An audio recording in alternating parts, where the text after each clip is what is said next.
তোমরা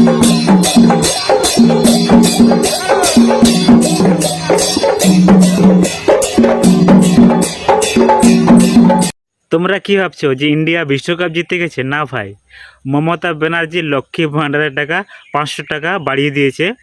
আগে ছিল 1000 টাকা, এখন করেছে 1500 টাকা, তাতেই এত খুশি। মমতা ব্যানার্জির চালাকিটা তারা বুঝতে পারছে না।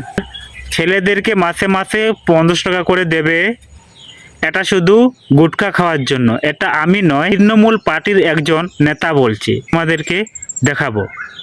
যুবসাথী যে প্রোগ্রামটা আছে, যে স্কিমটা নতুন করে লঞ্চ করা হয়েছে, মাধ্যমিক পাস যারা করবে 21 থেকে 40 বছর, তাহলে তারা 1500 টাকা করে আগামী 5 বছর পাবে।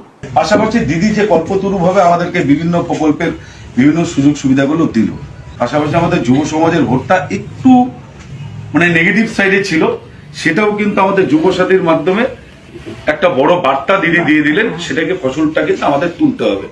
আজকালকার ইয়াং ছেলেপেলের একটা বড় পার্সেন্টেজ পানটান খায় বেড়ায়, তাদেরকে ওই জায়গাটাই হিট করতে লাগবে। কিন্তু ওর মাসে 1000 টাকা তো গুটখার খরচা, এটা তো দিদি দিবে। পশ্চিমবঙ্গের মানুষ হচ্ছে ভেড়া বা ছাগল, আর সেই ভেড়া বা ছাগলের মালিক হচ্ছে মমতা ব্যানার্জি। কথাটা কেন বললাম সেটা জানার জন্য তোমাদেরকে ভিডিওটা শেষ পর্যন্ত দেখতে হবে। তুমি যদি কোনো ভেড়া বা ছাগলকে পাতার ডালটা দিয়ে দাও, তাহলে সেই ভেড়া বা সেই ছাগল তোমার পেছনে আসবে না।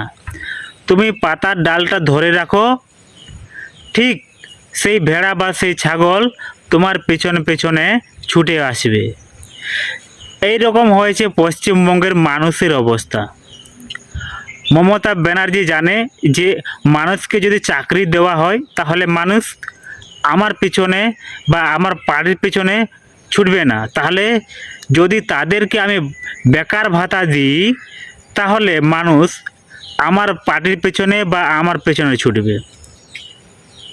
মহিলাদেরকে মাসে মাসে 1500 টাকা করে দেবে, আর পুরুষদেরকেও, মাধ্যমিক পাস করা পুরুষ বা ছেলেরা, তাদেরকেও 1500 টাকা করে দেবে।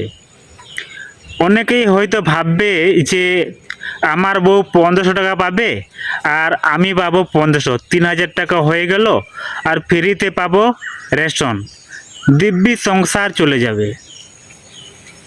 তাহলে কথা হচ্ছে, তোমাকে চাকরি না দিয়ে ভাতা কেন দেওয়া হচ্ছে? কারণ একটাই, চাকরি দিলে তো তুমি আর তার পেছনে ছুটবে না। তোমাকে যদি ভাতা দেওয়া হয়, চিরকাল তার পেছনে ছুটবে। এটাই হচ্ছে ভাতা দেওয়ার কারণ।